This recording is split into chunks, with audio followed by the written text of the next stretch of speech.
मधुबन के बाबा, मधुबन के बाबा मुरली वाले, आपका क्या कहना, आपका क्या कहना। ओम शांति। आज 30 दिसंबर 2024 के साकार मधुर महावाक्य हैं। आज मीठे मीठे बाप दादा बोले, मीठे बच्चे, आत्मा रूपी बैटरी को ज्ञान और योग से भरपूर कर सतो प्रधान बनाना है, पानी के स्नान से नहीं। बाबा ने कहा, मीठे बच्चे, आत्मा रूपी बैटरी को ज्ञान और योग से भरपूर कर सतो प्रधान बनाना है, पानी के स्नान से नहीं। बाबा ने आज प्रश्न पूछा कि इस समय सभी मनुष्य आत्माओं को भटकाने वाला कौन है, वह भटकाता क्यों है? तो उत्तर में बाबा ने कहा, सभी को भटकाने वाला रावण है, क्योंकि वह खुद भी भटकता है। उसे अपना कोई घर नहीं है। रावण को कोई बाबा नहीं कहेंगे। बाप तो परम धाम घर से आता है अपने बच्चों को ठिकाना देने। अभी तुम्हें घर का पता चल गया, इसलिए तुम भटकते नहीं हो। तुम कहते हो कि हम बाप से पहले पहले जुदा हुए, अब फिर पहले पहले घर जाएंगे। ओम शांति। मीठे मीठे बच्चे यहाँ बैठकर समझते हैं, इनमें जो शिव बाबा आए हैं कैसे भी करके हमको साथ घर ज़रूर ले जाएंगे। वह आत्माओं का घर है ना, तो बच्चों को ज़रूर खुशी होती होगी। बेहद का बाप आकर के हमको गुलगुल बनाते हैं, कोई कपड़ा आदि नहीं पहनाते हैं। इसको कहा जाता है योग बल, याद का बल। जितना टीचर का मर्तबा है उतना और बच्चों को भी मर्तबा दिलाते हैं। पढ़ाई से स्टूडेंट जानते हैं कि हम ये बनेंगे। तुम भी समझते हो हमारा बाबा टीचर भी है, सतगुरु भी है। यह है नई बात। हमारा बाबा टीचर है, उनको हम याद करते हैं। हमको टीचर यह बना रहे हैं, हमको टीच कर बाबा यह बना रहे हैं। हमारा बेहद का बाबा आया हुआ है हमको वापस घर ले जाने के लिए। बाबा क्यों आया? हमको वापस घर ले जाने के लिए। रावण का कोई घर नहीं होता, घर राम का होता है। शिव बाबा कहाँ रहते हैं? तुम झट कहेंगे परम धाम में। रावण को तो बाबा नहीं कहेंगे, तो रावण कहाँ रहते हैं? पता नहीं। ऐसे नहीं कहेंगे कि रावण परम धाम में रहते हैं, नहीं। उनका जैसे कि ठिकाना ही नहीं, भटकता रहता है और तुमको भी भटकाता है। तुम रावण को याद करते हो क्या? नहीं। कितना तुमको भटकाते हैं। शास्त्र पढ़ो, भक्ति करो, ये करो। बाप कहते हैं इसको कहा जाता है भक्ति मार्ग रावण राज्य। गांधी भी कहते थे कि राम राज्य चाहिए। इस रथ में हमारा शिव बाबा आया हुआ है, बड़ा बाबा है ना। वह आत्माओं से बच्चे बच्चे कहकर बात करते हैं। अभी तुम्हारी बुद्धि में है रूहानी बाप, और रूहानी बाप की बुद्धि में हो तुम रूहानी बच्चे, क्योंकि तुम्हारा कनेक्शन है ही मूल वतन से। आत्माएं परमात्मा अलग रहे बहुकाल, वहाँ तो आत्माएं बाप के साथ इकट्ठी रहती हैं और फिर अलग होती हैं अपना अपना पार्ट बजाने। बहुत काल का हिसाब चाहिए ना, तो वह बाप बैठ बतलाते हैं। तुम अब पढ़ाई पढ़ रहे हो, तुम्हारे में भी नंबरवार हैं जो अच्छी रीति पढ़ते हैं। वही पहले पहले मेरे से जुदा हुए हैं और वही फिर मुझे बहुत याद करेंगे, तो फिर पहले पहले आ जाएंगे। बाप बच्चों को बैठ सारे सृष्टि चक्र का गुह्य राज समझाते हैं, जो और कोई भी नहीं जानते। गुह्य भी कहा जाता है, गुह्यतम भी कहा जाता है। यह तुम जानते हो। बाप कोई ऊपर से बैठ नहीं समझाते हैं, यहाँ आकर समझाते हैं कि मैं इस कल्प वृक्ष का बीज रूप हूँ। इस मनुष्य सृष्टि रूपी झाड़ को कल्प वृक्ष कहा जाता है। दुनिया के मनुष्य तो बिल्कुल कुछ नहीं जानते, कुंभकर्ण की नींद में सोए हुए हैं और फिर बाप आकर जगाते हैं। अभी तुम बच्चों को जगाया है और सब सोए पड़े हैं, तुम भी कुंभकर्ण की आसुरी नींद में सोए हुए थे, बाप ने आकर जगाया है। बच्चों जागो, तुम गाफिल हो, मना अलबेले हो, सोए पड़े हो। इसको कहा जाता है अज्ञान नींद। वह नींद तो सब करते हैं, सतयुग में भी करते हैं। अभी सब है अज्ञान की नींद में। बाप आकर ज्ञान देकर सबको जगाते हैं। अब तुम बच्चे जागे हो, जानते हो बाबा आया हुआ है, हमको ले जाएगा। अभी तो ना ये शरीर काम कर रहा है, ना आत्मा, दोनों पतित बन पड़े हैं। एकदम मुलम्मे का है। 9 कैरेट कहें अर्थात बहुत थोड़ा सोना। सच्चा सोना 24 कैरेट का होता है। अब बाप तुम बच्चों को 24 कैरेट में ले जाना चाहते हैं। तुम्हारी आत्मा को सच्चा सच्चा गोल्डन एज्ड बनाते हैं। भारत को सोने की चिड़िया कहते थे, अभी तो लोहे की ठिक्कर भित्तर की चिड़िया कहेंगे। है तो चैतन्य ना। यह समझने की बातें हैं। जैसे आत्मा को समझते हो वैसे बाप को भी समझ सकते हो। कहते भी हैं कि चमकता है सितारा, बहुत छोटा सितारा है। डॉक्टरों आदि ने बहुत कोशिश की है देखने की, परंतु दिव्य दृष्टि बिगर देख नहीं सकते। बहुत सूक्ष्म है। कोई कहते हैं आंखों से आत्मा निकल गई, कोई कहते हैं मुख से निकल गई। आत्मा निकलकर कहाँ जाती है? दूसरे तन में जाकर प्रवेश करती है। अभी तुम्हारी आत्मा ऊपर चली जाएगी शांति धाम, यह पक्का मालूम है। बाप आकर हमको घर ले जाएंगे। एक तरफ है कलयुग और दूसरी तरफ है सतयुग। अभी हम संगम पर खड़े हैं। वंडर है, यहाँ करोड़ों मनुष्य हैं और सतयुग में सिर्फ 9 लाख। बाकी सबका क्या हुआ? विनाश हो जाता है। बाप आते ही हैं नई दुनिया की स्थापना करने। ब्रह्मा द्वारा स्थापना होती है, फिर पालना भी होती है 2 रूप में। ऐसे तो नहीं कि 4 भुजा वाले कोई मनुष्य होंगे, फिर तो शोभा ही नहीं है। बच्चों को भी समझा देते हैं कि चतुर्भुज है श्री लक्ष्मी श्री नारायण का कंबाइंड रूप। श्री अर्थात श्रेष्ठ। त्रेता में 2 कला कम हो जाती है, तो बच्चों को यह जो नॉलेज अभी मिलती है इसकी स्मृति में रहना है। मुख्य है ही 2 अक्षर, बाप को याद करो। दूसरे कोई की समझ में नहीं आएगा। बाप ही पतित पावन सर्वशक्तिमान है। गाते भी हैं कि बाबा आपने हमको सारा आसमान धरती सब कुछ दे दिया, ऐसी कोई चीज़ नहीं जो ना दी हो, सारे विश्व का राज्य दे दिया है। तुम जानते हो ये लक्ष्मी नारायण विश्व के मालिक थे और फिर ड्रामा का चक्र फिरता है। संपूर्ण निर्विकारी बनना है, नंबरवार पुरुषार्थ अनुसार। यह भी जानते हो कि विकारी से निर्विकारी और निर्विकारी से विकारी, यह 84 जन्मों का पाठ अनगिनत बार बजाया है। उसकी गिनती नहीं कर सकते। आदमशुमारी भल गिनती कर लेते हैं, बाकी यह जो तुम तमो प्रधान से सतो प्रधान और सतो प्रधान से तमो प्रधान बनते हो, इनका हिसाब निकाल नहीं सकते कि कितनी बार बने हो। बाबा कहते हैं 5000 वर्ष का यह चक्र है। यह ठीक है, लाखों वर्ष की बात तो याद भी ना रह सके। अभी तुम्हारे में गुणों की धारणा होती है, ज्ञान का तीसरा नेत्र मिल जाता है। इन आँखों से तुम पुरानी दुनिया को देखते हो।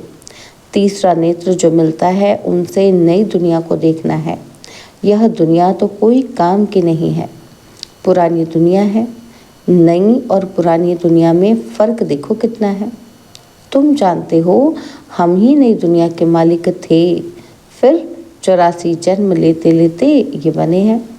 यह अच्छी रीति याद रखना चाहिए और फिर दूसरों को भी समझाना है कि कैसे हम ये बनते हैं। ब्रह्मा सो विष्णु और विष्णु सो ब्रह्मा बनते हैं। ब्रह्मा और विष्णु का फर्क देखते हो ना। विष्णु कैसा सजाया बैठा है और ये ब्रह्मा कैसे साधारण बैठा है। तुम जानते हो कि यह ब्रह्मा वह विष्णु बनने वाला है। यह किसी को समझाना भी बहुत सहज है।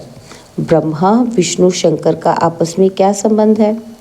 तुम जानते हो यह विष्णु के 2 रूप लक्ष्मी नारायण हैं। यही विष्णु देवता, सो फिर ये मनुष्य ब्रह्मा बनते हैं।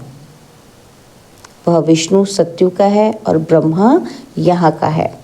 बाप ने समझाया है ब्रह्मा से विष्णु बनना सेकंड में और फिर विष्णु से ब्रह्मा बनने में 5000 वर्ष लगते हैं।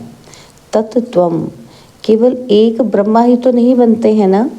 यह बातें सिवाय बाप के और कोई समझा न सके। यहाँ कोई मनुष्य गुरु की बात नहीं है। इनका भी गुरु शिव बाबा, तुम ब्राह्मणों का भी गुरु शिव बाबा है। उनको सतगुरु कहा जाता है। तो बच्चों को शिव बाबा को ही याद करना है। कोई को भी ये समझाना तो बहुत सहज है कि शिव बाबा को याद करो। शिव बाबा स्वर्ग नई दुनिया रचते हैं। ऊंच ते ऊंच भगवान शिव है, वह हम आत्माओं का बाबा है।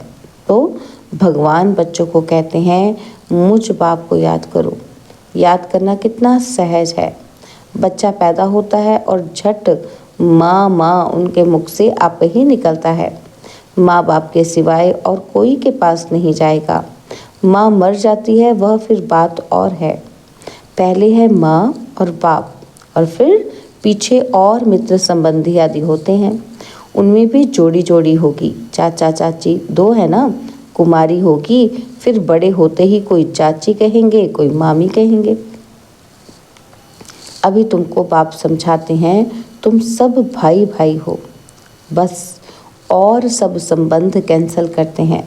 भाई भाई समझेंगे तो एक बाप को याद करेंगे। बाप भी कहते हैं बच्चों मुझ एक बाप को याद करो। कितना बड़ा बेहद का बाप है। वह बड़ा बाबा तुमको बेहद का वर्षा देने आए हैं। घड़ी घड़ी कहते हैं मन मना भव, अपने को आत्मा समझ बाप को याद करो। यह बातें भूलो मत। देह अभिमान में आने से ही भूल जाते हैं। पहले पहले तो अपने को आत्मा समझना है। हम आत्मा शालिग्राम है और एक बाप को ही याद करना है।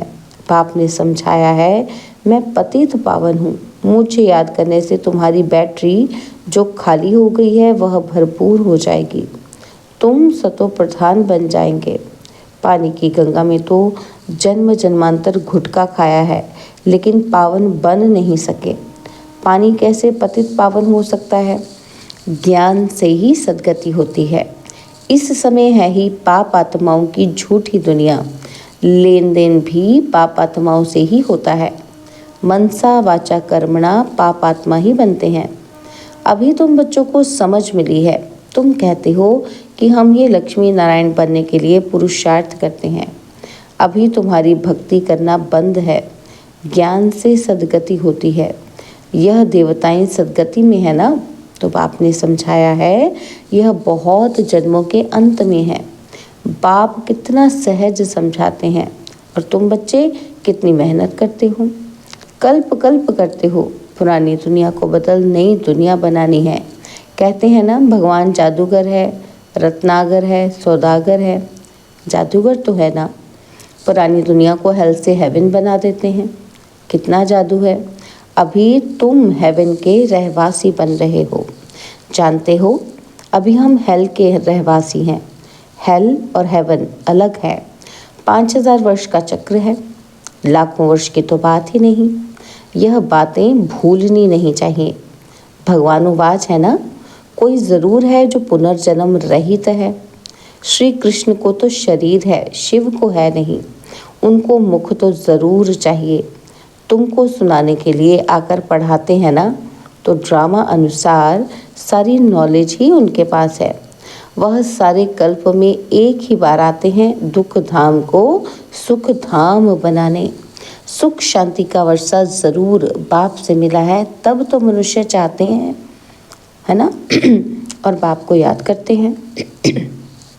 बाप ज्ञान देखो कैसे सहज रीति देते हैं। और यहाँ बैठे भी बाप को याद करो, बाजोली याद करो, तो भी मनमना भव ही है। बाप ही यह सारा ज्ञान देने वाला है। तुम कहेंगे कि हम बेहद के बाप के पास जाते हैं। बाप हमको शांति धाम सुख धाम ले जाने का रास्ता बताते हैं। यहाँ बैठे घर को याद करना है। अपने को आत्मा समझ बाप को याद करना है, घर को याद करना है और नई दुनिया को याद करना है। यह पुरानी दुनिया तो खत्म होनी ही है। आगे चलकर तुम बैकुंठ को भी बहुत याद करेंगे, घड़ी घड़ी बैकुंठ में जाते रहेंगे। शुरू में बच्चियां घड़ी घड़ी आपस में बैठ बैकुंठ में चली जाती थी। यह देखकर बड़े बड़े घर वाले अपने बच्चों को भेज देते थे। नाम ही रखा था ओम निवास। कितने ढेर बच्चे आए, फिर हंगामा हुआ। बच्चों को पढ़ाते थे, आप ही ध्यान में चले जाते थे। अभी यह ध्यान दीदार का पाठ बंद कर दिया है। यहाँ भी कब्रिस्तान बना देते थे, सबको सुला देते थे। कहते थे अब शिव बाबा को याद करो, ध्यान में चले जाते थे। अब तुम बच्चे भी जादूगर हो, किसी को भी देखेंगे तो वह झट ध्यान में चले जाएंगे। यह जादू कितना अच्छा है। नौधा भक्ति में तो जब एकदम प्राण देने तैयार होते हैं तब उनको दीदार होता है। यहाँ तो बाप खुद आए हैं, तुम बच्चों को पढ़ाकर ऊंच पद प्राप्त कराते हैं और आगे चल तुम बच्चे बहुत साक्षात्कार करते रहेंगे। बाप से अभी भी कोई पूछे तो बता सकते हैं कि कौन गुलाब का फूल है, कौन चंपा का फूल है, कौन टांगर है। टूह भी होती है ना, तो टांगर और टूह ये क्या है, वैरायटी फूलों के नाम हैं। तो बाबा कहते अच्छा। मीठे मीठे सिकिलदे बच्चों प्रति माता पिता बाप दादा का याद प्यार और गुड मॉर्निंग। रूहानी बाप की रूहानी बच्चों को नमस्ते। हम रूहानी बच्चों की रूहानी बाप दादाजी को दिलवा जान सिकवा प्रेम से नमस्ते। ओम शांति। प्यारे बाबा, मीठे बाबा, मेरे बाबा, शुक्रिया बाबा, शुक्रिया बाबा, शुक्रिया। धारणा के लिए मुख्य सार है। पहला पॉइंट है, बाबा कहते देह के सब संबंध कैंसिल कर आत्मा भाई भाई है, ये निश्चय करना है और बाप को याद कर पूरे वर्षे का अधिकारी बनना है। और सेकंड पॉइंट है, अब पाप आत्माओं से लेन देन नहीं करनी है। अज्ञान नींद से सबको जगाना है। शांति धाम सुख धाम जाने का रास्ता बताना है।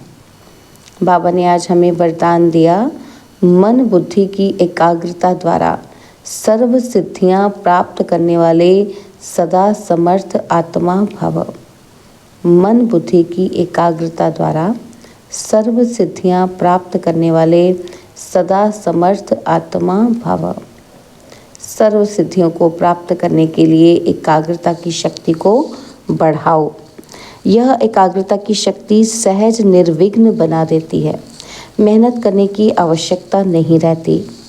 एक बाप दूसरा न कोई, इसका सहज अनुभव होता है और सहज एक रस स्थिति बन जाती है। सर्व के प्रति कल्याण की वृत्ति, भाई भाई की दृष्टि रहती है। लेकिन एकाग्र होने के लिए इतना समर्थ बनो जो मन बुद्धि सदा आपके ऑर्डर अनुसार चले, स्वप्न में भी सेकंड मात्र भी हलचल ना हो। स्लोगन है, कमल पुष्प के समान न्यारे रहो तो प्रभु के प्यार का पात्र बन जाएंगे। कमल पुष्प के समान न्यारे रहो तो प्रभु के प्यार का पात्र बन जाएंगे। ओम शांति।